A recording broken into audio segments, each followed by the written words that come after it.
All of the footage that you just saw was shot on this tiny toy-like contraption, the DJI Mavic Mini.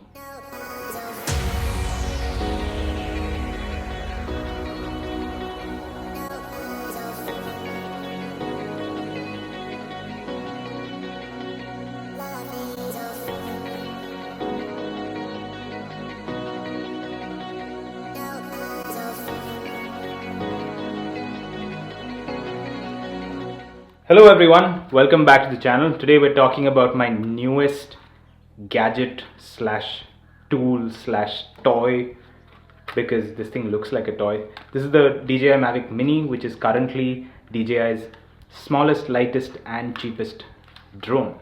They launched it a few months ago.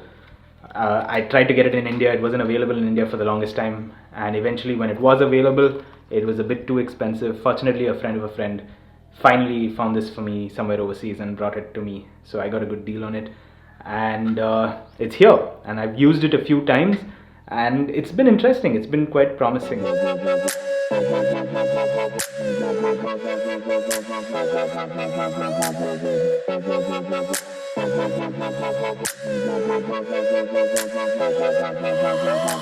Now, for those of you who don't know, I started off with drones using the DJI Spark, which was then their cheapest and smallest and lightest drone. It was a great drone to start learning on, but it was not particularly good in terms of connectivity, and also its legs would not fold, so eventually it was not the smallest drone to carry around. And then I upgraded to the Mavic Pro, which was a phenomenal drone, first generation. Great drone, very capable, very stable, amazing in so many ways. The biggest drawback for me was the size.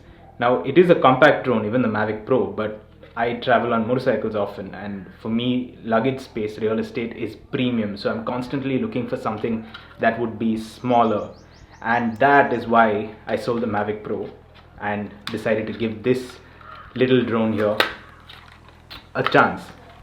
Now, it's unbelievable just how small this drone is. Like, it is smaller than the palm of my hand when folded up.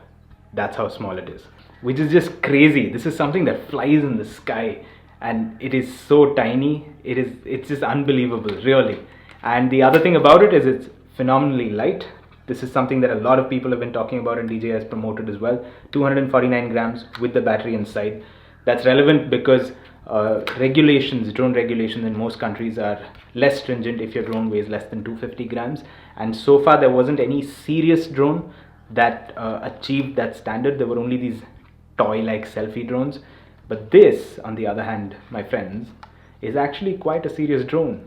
3-axis gimbal stabilization.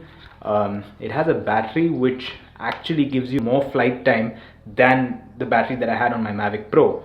This gives you up to 30 minutes. That I used to get 20 minutes at best. On the Spark I got 11 minutes. But on a drone lighter than those, smaller than those, so technically needs to resist wind a lot more, I'm getting up to 30 minutes of flight time. It's something that we can test separately, but I've flown it a few times and I know that I definitely get more than 20 minutes of flight time on this. So some of those stats are just mind-boggling. Of course, there are some trade-offs. The most important being that you don't get to shoot 4K. It tops out at 2.7K, and you don't get to control shutter speed and settings when you're shooting video on this. More than the 4K, I miss the control of shutter speed, because I do find that the software sort of messes up colors sometimes, especially when you're panning or you're trying to shoot a slightly cinematic shot, and also that it adds a ridiculous amount of motion blur in some footage, and I would like to be able to control that, but I can't. But again, size versus pro, cost versus pro features. This is about 40,000 rupees for the Flymo combo. The Mavic Pro, the Mavic Air costs about 80,000 rupees, less flight time than this. So I would look at the Pro then, and the Pro is about 1,35,000. So this is about 1/3 the price, if not less. So I think some of those trade-offs are okay. If you're looking to shoot something really professional, then this will not work for you. But if you're okay with something that does the job most of the time, and it's for YouTube and stuff like that, then I think this is a great option. Now, in the Flymo combo, what I got was this drone with some extra propellers and 3 batteries, which is nice because usually the Flymo combos come with 2 batteries. Two are here, one is in the drone, and this charging hub. This charging hub is pretty neat. It's sleek, it's smaller than any of the charging hubs that I've seen from DJI before, and also it just charges off a simple cable. It no longer has that little brick that you need to carry as well, which just made these things so much more bulky. It also acts as a power bank in case you want to use it. I wouldn't, because I prefer, like for me, charge on my drone batteries is precious, but it is an option if you want. The only thing that I still hope that DJI does differently is to create simultaneous charging, but these charge sequentially one at a time, so you need 3 times the amount of time to charge all 3 batteries. It doesn't happen simultaneously. But other than that, much more compact than anything they've made before, and the batteries are brilliant. So this is really cool. And it also comes with a remote. Of course, this is the standard remote that we've seen. The shape of the remote, at least, is the standard that we've seen from DJI for quite a while with the Mavic Pro, the Mavic Air and the Spark. This has a sort of fusion of different remotes that they've made in the past. The design overall is the same. They've brought in the removable joysticks that you can, just so that it packs down smaller, you can take it, you can screw it on, you can remove it and then pack it back up. Other than that, it's more or less the same. The basic version, it doesn't have the LCD screen, which is something that I miss in case the drone disconnects from the phone, because those statistics were great to be able to fly your drone back if you didn't have connectivity on your phone. Then it just has the video record button, the camera button, the gimbal control button. There is no sports mode button on this, either here or on the side.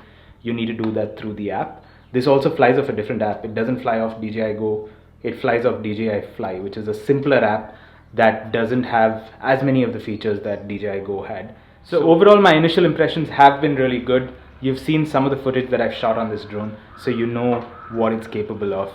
And maybe over the coming days we'll do a few more tests. Maybe we can do something like a battery life test. Maybe we can do some sort of a range test. I don't want to send it too far away because I don't want to lose it. But it definitely has much better connectivity than the Spark did. I would say maybe on par with the Mavic Air, maybe slightly better than the Mavic Air. So in that sense, this is pretty cool.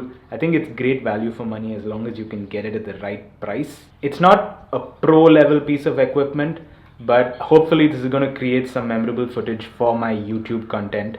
Of course, right now I don't get to use it too much because we're all in lockdown, but later this year, maybe we will go some places together. So that was my video with my first impressions about this little drone, the DJI Mavic Mini. If there are some specific questions that you have about the Mavic Mini, leave them in the comments below, and maybe eventually I can make another video talking about some of those things, and we can get to know this little device better.